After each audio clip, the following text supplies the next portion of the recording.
Bonjour, je vais vous faire une présentation sur le TP de la Outline qui a pour but principal l'implémentation du modèle MVC2. Donc tout d'abord je vais vous présenter l'équipe qui est constituée de Nguyen Timothée, Nguyen Etienne et Santana Anthony. Donc, je vais faire un court rappel sur le modèle MVC2. Donc on voit que le modèle MVC2, le client qui est le browser effectue sa requête directement sur le contrôleur et non sur la page.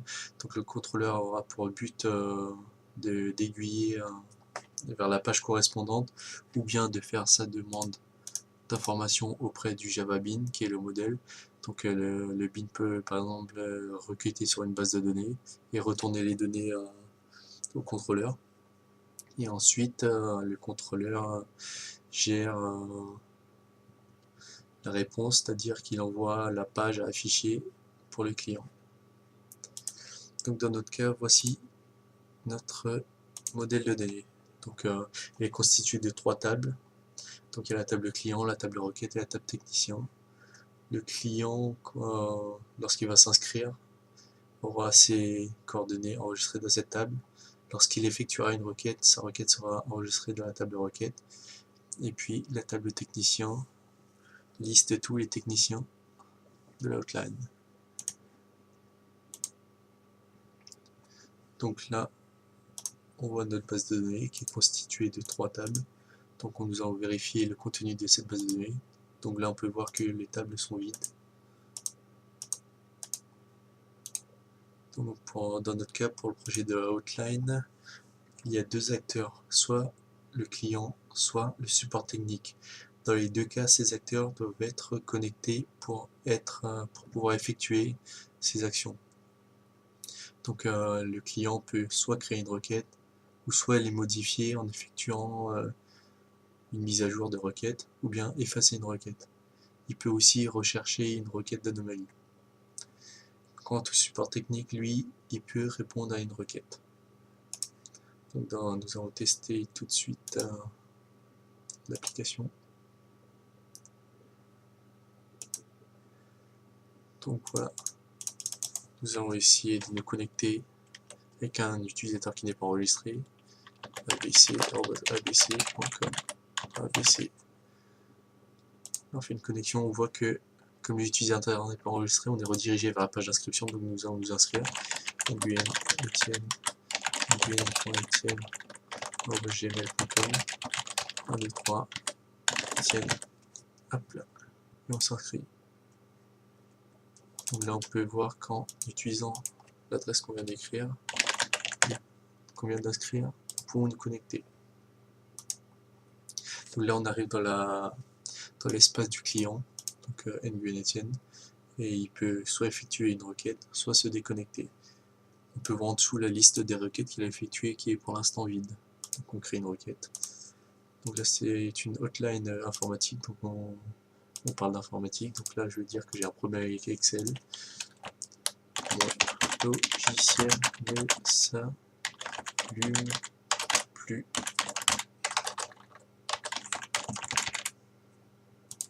Donc là on soumet la requête. On peut voir que la requête est bien affichée. On peut vérifier dans la base de données. Donc là on peut voir que les clients qu'on vient d'enregistrer est bien dans la table client. Sa requête est bien ici. Et le technicien, on n'en a pas encore. Donc on va en profiter pour le créer aussi, pour créer un technicien, puisqu'il ne s'inscrit pas comme un client ordinaire. Donc insert into technicien, review. Donc comme nom, on va lui donner E. Comme prénom, on va lui donner E aussi. Adresse email e.e.e. Téléphone, on va lui faire 1, 2, 3. Et son mot de passe, on va le nommer E. Là, le technicien est bien là. Donc là, on peut voir que j'ai fait une erreur dans ma requête. Donc nous allons éditer en cliquant sur le bouton. Donc là, on va retirer un P, mettre une apostrophe On va éditer la requête. Donc là, votre requête a bien été éditée. On voit que ça a été corrigé. Au niveau de la base de données aussi, normalement, l'erreur est corrigée. Donc pour l'instant, il n'y a pas de solution vu que personne n'a répondu. Donc on va en profiter pour écrire d'autres requêtes. Requête 2.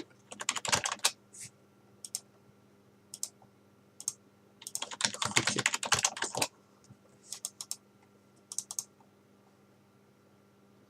Apparemment, nous allons modifier cette requête en changeant du système d'exploitation.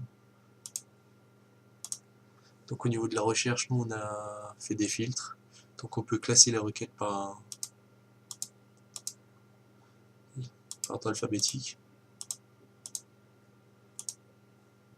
Donc voilà. Donc nous allons nous déconnecter, nous allons créer un deuxième utilisateur. Nous allons appeler b.b.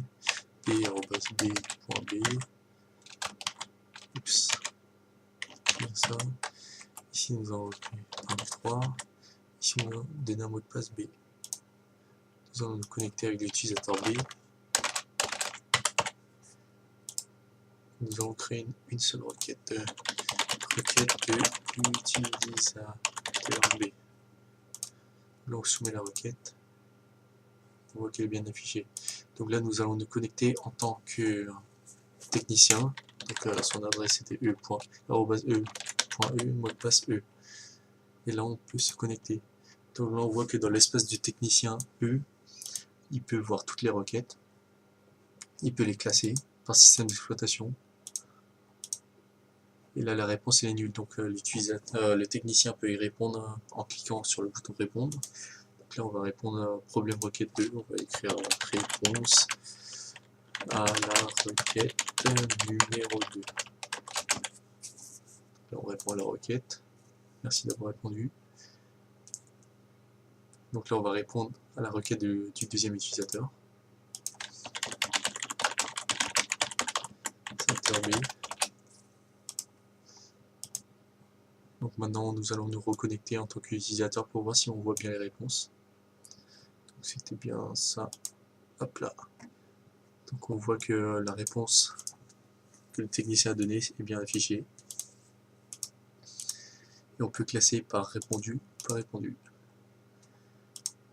Donc là, toutes les informations sont bien stockées dans la base de données. On peut voir dans la table de requête qui est-ce qui a posté la requête. On regarde dans l'ID. Et on peut voir le technicien qu'on a inséré. Donc à propos des fichiers, nous avons tout ce qui concerne la vue, c'est-à-dire les pages JSP ici. Nous avons le contrôleur qui a pour rôle principal d'aiguiller, comme nous l'avons vu. Donc ici, en fonction des cas, nous avons des redirections et on passe l'URL en paramètres. Ici. Puis à la fin, on peut voir qu'il y a un request dispatcher qui nous permet de rediriger l'utilisateur vers la page désirée. Donc, concernant les bins, nous en avons 3. Donc là, on a une bin concernant la requête qui récupère le logiciel, l'OS, description, la réponse. Donc on a les getters et les setters correspondants. On a le bin correspondant à la personne aussi, pour la création de la personne, par exemple, l'inscription. Donc on peut récupérer son nom, prénom, email, adresse. Elle a une liste de requêtes, si c'est un client. On va stocker toutes nos requêtes dedans. Et puis un bin correspondant à la base de données. Donc ici c'est des requêtes précompilées, nous utilisons des prepare statements. Donc on peut passer des paramètres dans ces requêtes là. Donc par exemple pour charger les infos correspondant au client, on va exécuter la requête 1 qui fait un select étoile from client where client email and client password sont les paramètres. Donc dedans on pourra passer les paramètres. Donc là on a plusieurs méthodes qu'on utilise dans notre contrôleur. Par exemple, je vais vous montrer du cas de la connexion.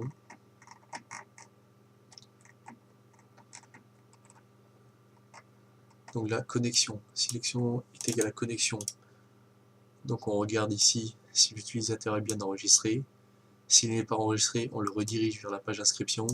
Sinon, on cherche ces informations. Donc là, cette méthode permet de charger l'information pour savoir si c'est un technicien ou un client. Donc dans le cas du client, on va charger ses requêtes. Et dans le cas du technicien, on va charger toutes les requêtes. Donc ensuite, on redirige vers l'espace correspondant. Donc après, c'est à peu près le même fonctionnement pour toutes les autres pages. Donc voilà. Si vous avez des questions, vous pouvez nous les poser à ces adresses email là. Au revoir.